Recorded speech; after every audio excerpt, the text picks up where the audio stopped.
Ayan, so welcome back po no dito sa De Enrica YouTube channel. Well, mabilisan lang no. Mabilisan comment po dito sa tinapik po ni Madam Maharlika no. At di lang yan, tinapik din ng iba't ibang vlogger no. Katulad nga ni Banadbay no. Ito pong speaker no diyan sa Amerika na nagsalita no. Na di umano, we don't like you daw no. Yung mga is referring to the Filipinos no sa atin no. Na yun nga po nagiging response natin dyan sa may South China Sea ano po. At well, is a wake up call po yan no, para sa ating lahat no, yung mga nabanggit dyan sa ano na yan, sa anong tawag dito, sa pagsasalita na yan no. At bago po natin talakayin yan, tayo po yung magpapasalamat sa inyo lahat no, sa inyong patuloy na pagsuporta guys.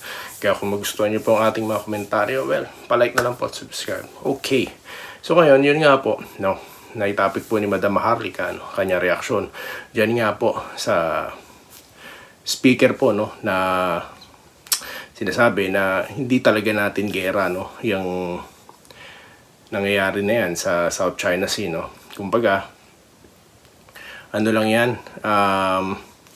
ang mangyayari sa atin yung katulad nung nangyayari ngayon diyan sa sa Ukraine no.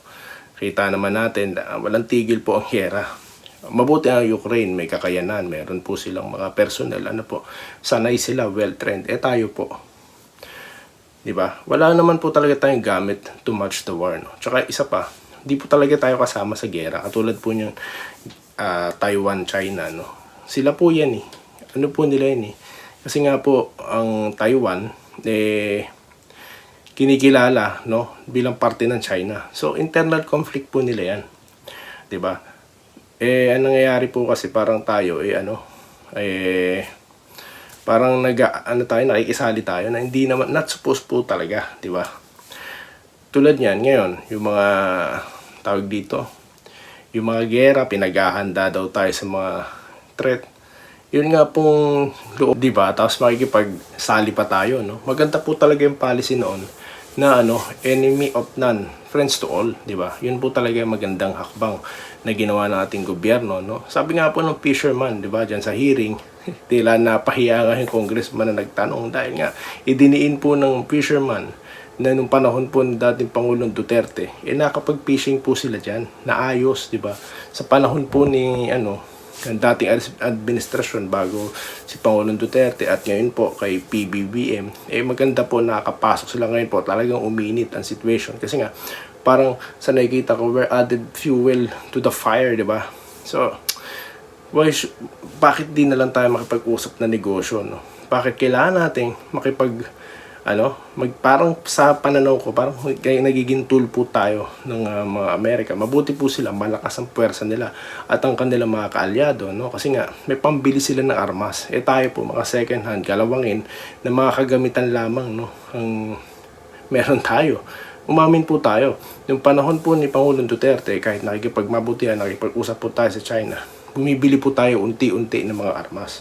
Ramdam po natin yan, di ba? Sa ngayon, ano po bang nabili natin, di ba? Although may sinabi, bibili. Pero maganda po. Sampulan, napakita nyo na yun, kung anong mabibili natin. At yung mga magiging capability natin. Wala po tayong kapasidad, di ba? Kaya dapat po talaga, nakikipag-usap lang tayo sa aking sariling pananaw. At yan nga po, ang sinabi nga ng speaker at ang comment po ni Madam Maharlika na talaga po mahirap po ang nagiging situation natin ngayon dahil nga tayo po yung maiipit, no? Kung sakali man po, wag naman sana na sumalpok ang gera na yan or yung bam-bam-bam na yan, no? Wag po tayo magsalita ng mga bagay, no? Kaya po binago natin. So yun lamang po. Kayo po, ano pong comment nyo, no? Bali quick reaction ko lang po ito, no? Dahil kanina ko lang po ulit napanood ng vlog ni Madam Maharlika dahil tayo po yung nakapokus, no? Sa laro po dyan sa PBA.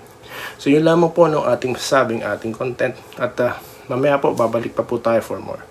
At yun lamang at muli, maraming salamat po sa inyong lahat. At magandang araw po sa inyong lahat.